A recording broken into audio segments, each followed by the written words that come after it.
Today we'll be learning about tools for finding roots of polynomials. Two tools we can use to find the roots of polynomials are the quadratic formula and FOIL. Quadratic formula is an expression which is negative b plus or minus the square root of b squared minus 4ac all over 2a. And that is for a polynomial in standard form, ax squared plus bx plus c. Now, for the quadratic formula, you have to consider the two cases of plus or minus. So after you incorporate the polynomial, the a and the b and the c, into the expression of the quadratic formula, you simplify it, and you get two answers, the negative b plus all of that and negative b minus. So you'll be left with two answers because a polynomial has a degree, or a quadratic has a degree of 2. Now, the other method of finding roots of polynomials, or in this case quadratics, is FOIL. FOIL stands for first, outer, inner, last.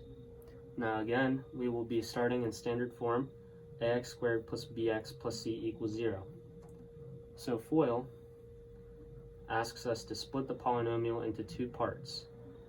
The first part is ax times nx, the first two terms, or the first part of each of the parts, as you can see. So that comes first.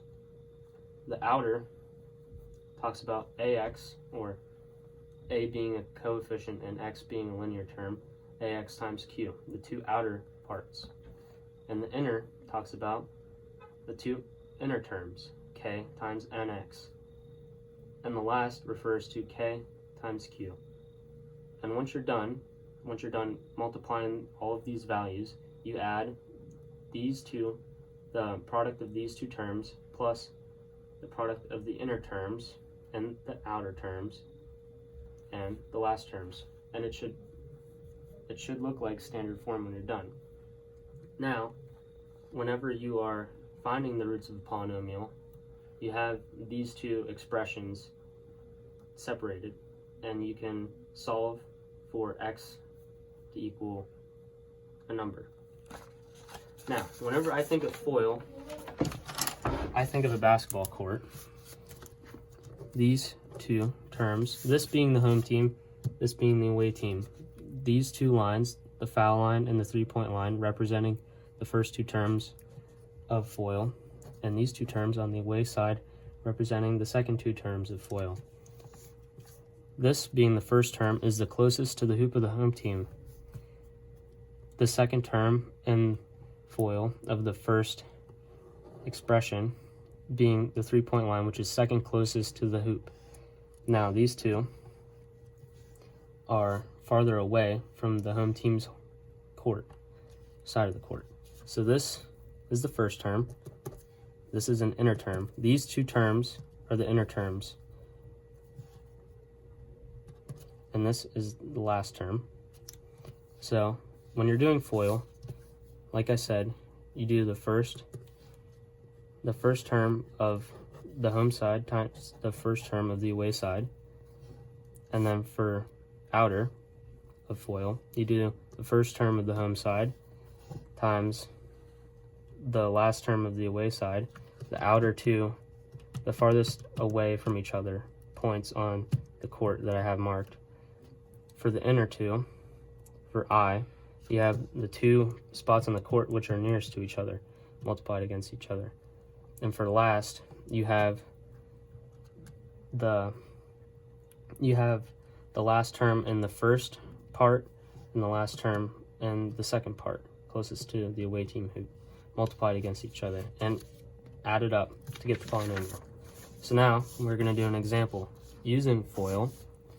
So in this example, we have to think about the first two terms. Now we're going to set it up. We're going to split it into two expressions. We're going to set it equal to 0. So since the terms are added, we know that both expressions are going to have a plus.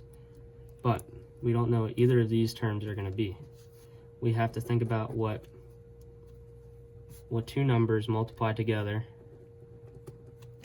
to add up, or to multiply together to get 6, but add up to 5. And that's 2 and 3. And those numbers go here. So it'd be x plus 2 times x plus 3. So then your roots, your solutions would be x equals -2 and x equals -3. And now you can do the same thing with the quadratic formula. Your a being 1, this is for the same equation, x squared plus 5x plus 6 equals 0. Your a, imaginary 1, equals 1. Your b being 5, and your c being 6. So when we plug it in, negative b, -5, plus or minus the square root of b squared, 5 squared is 25, minus 4 times a, which is 1, times c, which is 6, all over 2 times 1a. Now we simplify this, -5 plus or minus the square root of 25 minus 24, which is 1, all over 2. And we know the square root of 1 is 1. So it's -5 plus or minus, scratch that out, made a mistake. -5 plus or minus 1. Because the square root always gives us a plus or a minus. And that's all over 2. Now, like I said before, we have two situations. So we have x equals -5 plus 1 over 2. -5 plus 1 over 2 is -2. And -5 minus 1 over 2 is -3. -5 minus 1 is -6 divided by 2 is -3. And we got the same answers as before. And there we go.